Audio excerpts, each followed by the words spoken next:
So the Audi is gone as of this morning. Sold it because it made way for my newest purchase, which is it's my third Mark III Cavalier. So I got this one blind from eBay, bit of a gamble, but we'll take a look around and I think you'll probably agree, it looks pretty clean. So it's a 95N late model LS. It's got the Astra Sport wheels, which are my favourite Vauxhall wheels. I always wanted a set of them for my Corsa B. So they look really good on it and they're pretty good nick as well.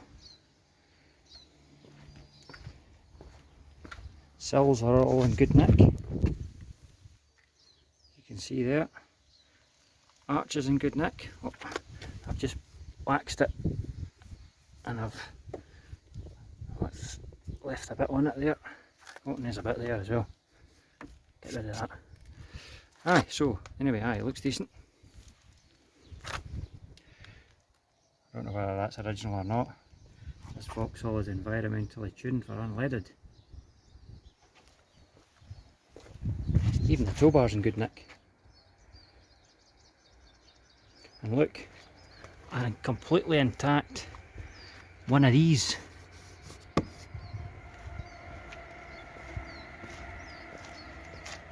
And round here, arches look decent. Aye. So inside, standard LS, sunroof, original Grundig, radio cassette, digital readout, airbag steering wheel. Seats are in pretty good nick, like. I think he's fitted a new gear gaiter and handbrake.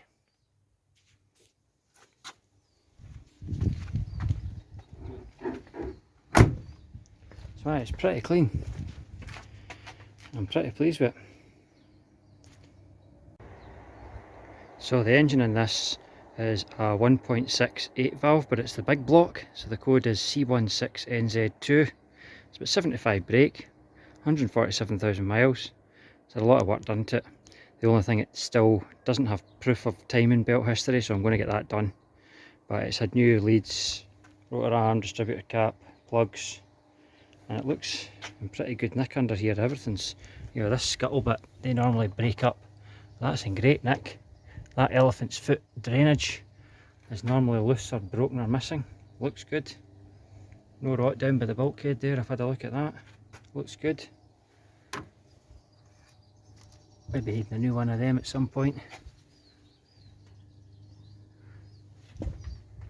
Aye. It's alright for the now though. I'll maybe get a new one of them, even just cut the end off it, stick it back on. Aye, so I'm pretty pleased with it. So I bought it blind from eBay, 1100 quid. It was from Hereford. I didn't fancy getting 2 trains and all day travelling for about 200 quid, so I paid a little bit more and got a friend of mine to take it up on his triaxle flatbed in his Navara. That was a much better way of doing it, so I was glad I did that.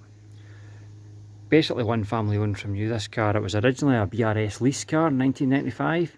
When the lease ended, the guy bought it off BRS and basically just kept it. The service history on it's amazing. Every receipt, all the way up to the early 2000s, late 2000s. When he gave up driving, his son and his daughter used it, but basically the MOT history shows that since 2006, it's only been on the road about 5 years in total. So it's remarkably well preserved underneath. I'll show you, there's a couple of pictures up in the top corner there, that's what sold it to me. Then the guy that I bought it from, he bought it from the original family. I think it was about February, March time. He's done a load of work to it, new brakes, tyres, rocker cover gasket, you name it. Timing belt was next on his list, but I'll get that done. I think it's a non-interference engine, correct me if I'm wrong, but I'll get it done anyway. I've not really had a drive of it yet. It certainly starts and drives, but it's on sawn at the moment, so I need to wait for the V5 to come before I can give it a drive. But aye, I'm pretty pleased with it. This was the same colour as my first Cavalier, which you'll see in an early video. So it's Nautilus blue. Looks green except in certain lights, so I think it might be coming out as blue there.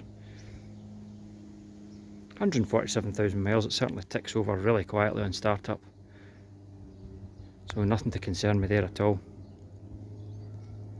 Really nice and quiet. And so it starts up pretty quiet.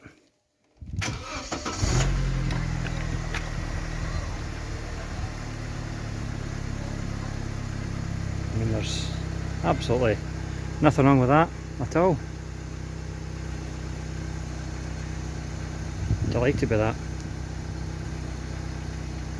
There's a slight noise for the clutch release bearing, but on these Cavaliers you can change the clutch in situ without taking the gearbox out. It's dead simple, so I'm not worried about that in the slightest.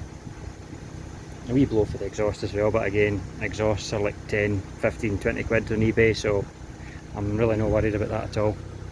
The Audi that I had before was a bit of a nightmare for parts like that, so it's nice to have this back again, but I don't have to worry about getting parts because there was millions of them made and there's still loads of parts kicking about. So I'm absolutely delighted with it.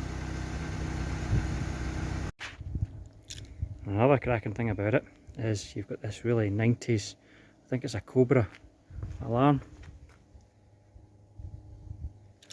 And it still works. So you've got lock, and you've also got panic mode as well. Unlock it, panic mode. Pretty loud. Can't wait to drive it.